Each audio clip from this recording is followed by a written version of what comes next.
e4, e5. Is a genius born, or is a genius made?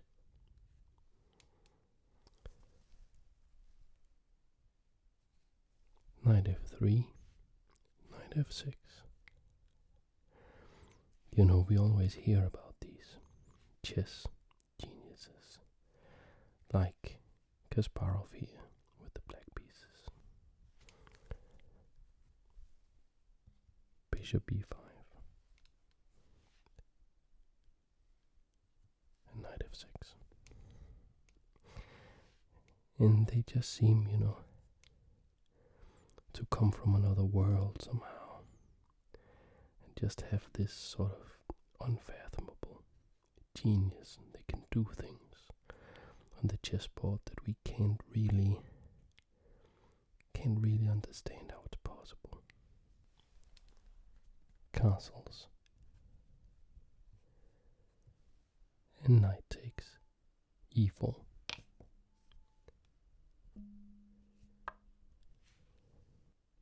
But in the 1970s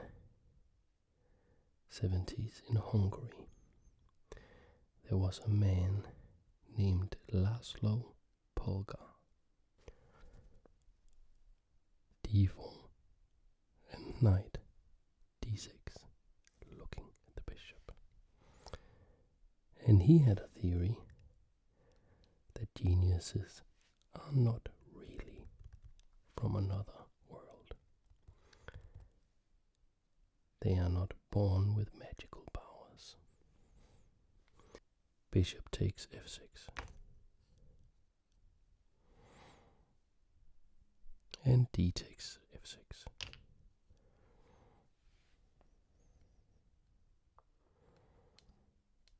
No, he was convinced that a genius could be created. D takes e.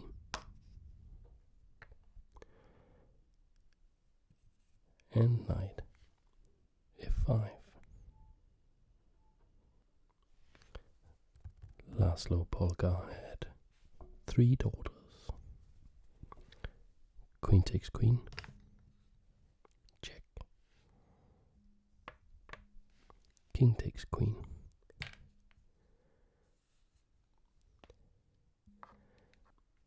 The first daughter became a chess grandmaster.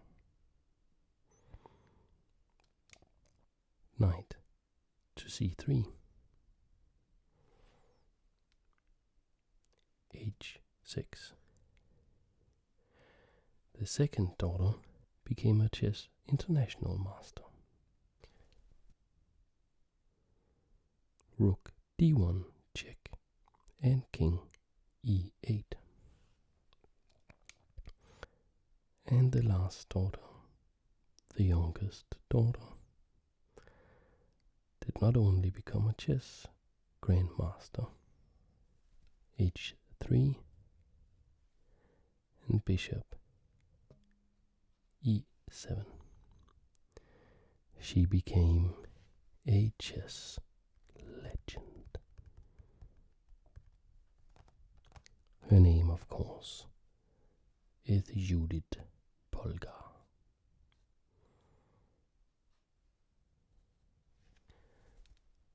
Knight e2 and knight h4. She broke Bobby Fischer's record by becoming the world's youngest grandmaster at age 15. Almost unbelievable record at the time. Knight takes knight. And bishop takes knight.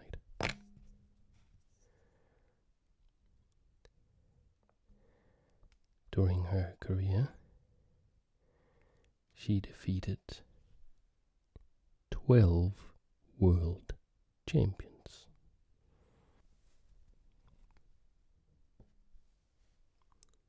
Bishop e3.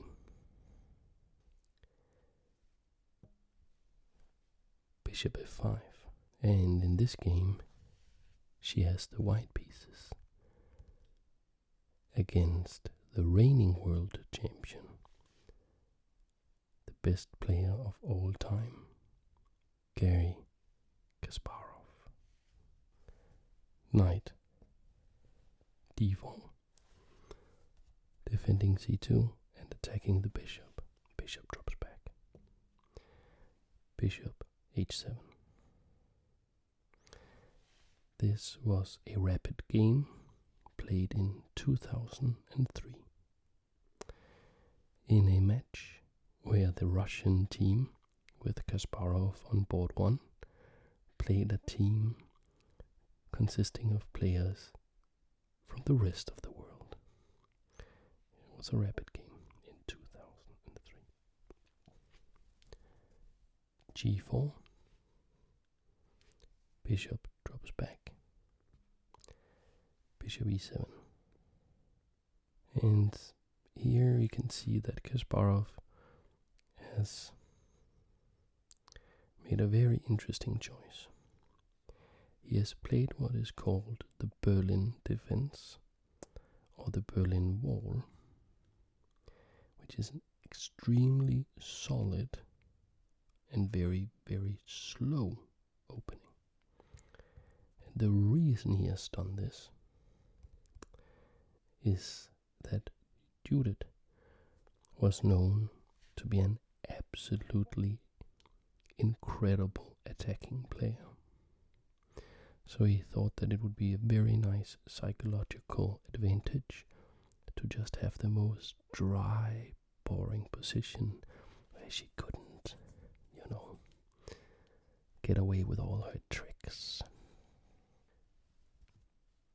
Judit activated her king g2, and Kasparov said, we better attack that. h5.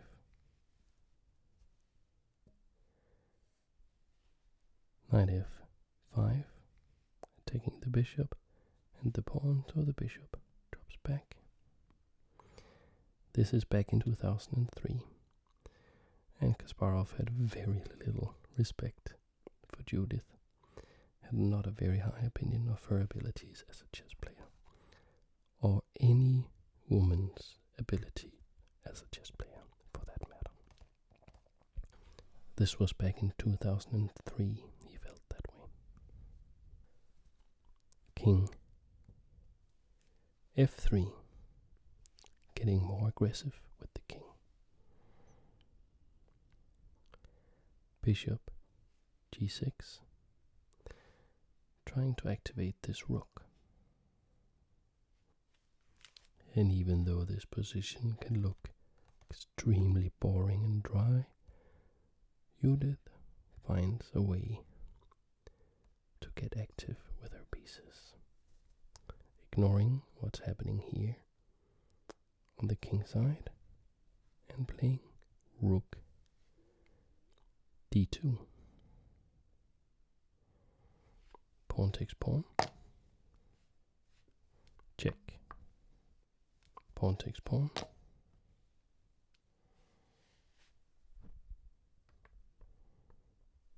And now rook h3, check. Here we see a little dance. This kind of looks like, the dance two people do when they try to walk past each other on the sidewalk. King g2, attacking the rook. Rook drops back, but not all the way. And then the king comes forward again, but this time to g3, looking out for h3, which he wouldn't be able to do on f3. And Kasparov is getting squeezed here. The other rook is about to join the party and form a battery on this open file. This pawn is really a thorn in his side. So what can he do about that? He hatches a plan. He plays f6. tempting white, baiting white to take the pawn. Judit will not take the pawn, instead she plays bishop f4, defending the pawn. Here Kasparov first chops off the knight, bishop takes knight. This is because the knight was attacking d6, and that was a problem. You'll see in a little bit why. G takes f5, and now f takes e5, f takes e5. And here, of course, Kasparov knew that Judit was going to activate her last piece with rook e1, pinning the pawn, so he can't take the bishop, but he can play bishop d6 to protect. And that was why he needed the knight to go away. Oh, that's a little bit of thunder. It's Kasparov being annoyed in the heavens with how much pressure he is under in this game. Well, the knight on f5 would be able to chop the bishop off, and that would be a problem. Judit took the pawn. Bishop takes pawn, and Kasparov needed to get out of this potential discovered attack from the rook, so he played king e7, king d7, seeing her chance for an attack. We saw c4. This is, of course, threatening to advance to c5, attacking the pinned piece, and the bishop would be lost. Therefore, Kasparov plays c5 himself, so this pawn is locked in its tracks. It's stopped in its tracks. Okay. What did Judit do now? She actually cashed this pressure in with bishop takes bishop.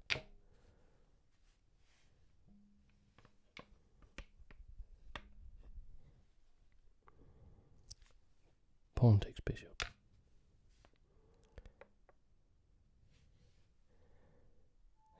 And now rook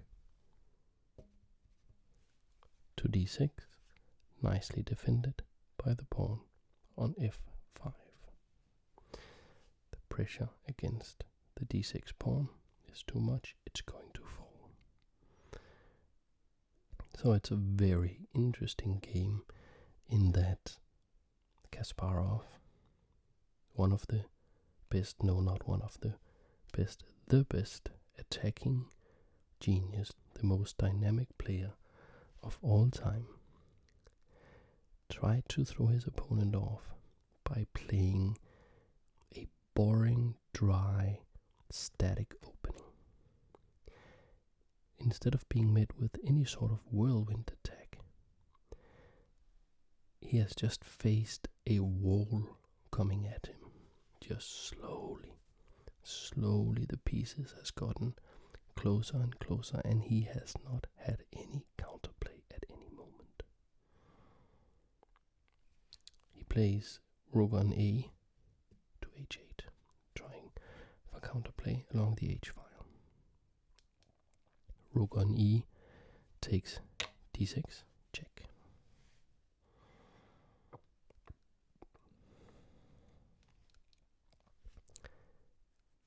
King c8. And Judith continues with the pressure. Rook d5, looking at c5. Rook check. King g2, rook check again. King f3, rook check again, and king e4. So not much was gained with that. This pawn still under pressure, so g6 defending. But the rook infiltration continues. Rook c6, check.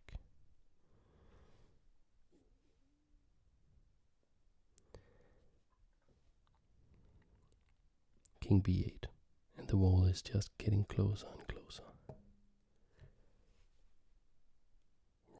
Rook d7 now. Kasparov really needs some counterplay.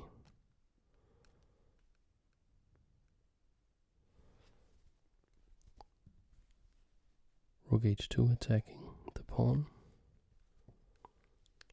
King e3 defending. And now rook f8, looking at the f-pawn. The wall gets closer. Rook on 6 to c7. Rook takes f5.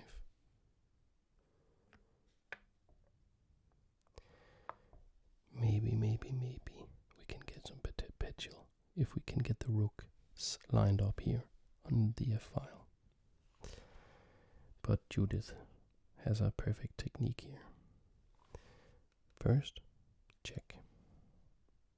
You don't want to go here, because then she can capture with check. So you go here, check, and here.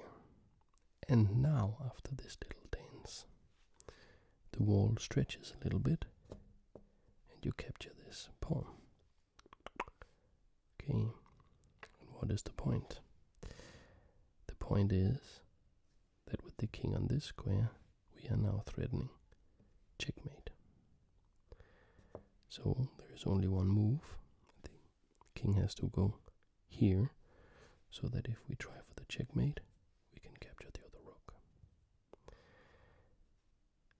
And the problem is that Judith can just repeat this dance. She could just pick up the pawn immediately, threatening checkmate again. The king would have to go here. So it's hopeless. Kasparov actually resigned in this position. And that concludes this historical game. The first time a woman ever defeated a reigning world chess champion. And of course it was the absolute legend Judit Polgar who accomplished this feat. What makes a great chess player is not being born with a certain genius that makes them always play the correct move. What makes a great chess player is the humility and the honesty to be able to look at their own play, look at their own decisions, and find out what mistakes they made so that they can improve and improve and improve in a pursuit of the highest chess playing ability. And in life, I believe this is true as well. And I would like to commend also Kasparov in this video, because he was a misogynist back in 2003, and he had to admit that he was wrong, and he has reversed his opinion because he found out that he was wrong. He found out that there was many things he didn't know, so he reversed his opinion. He is now good friends with Judy. They often collaborate on promoting chess, and I would like to end this video with a quote about female chess players and Judit Polgar by Kasparov. He said, if judging by Judit Polgar, if the term to play like a girl should mean anything in chess, it should mean to play with relentless aggression. That's the video. I hope you enjoyed it, and I hope I will see you in the next one. Thanks for watching.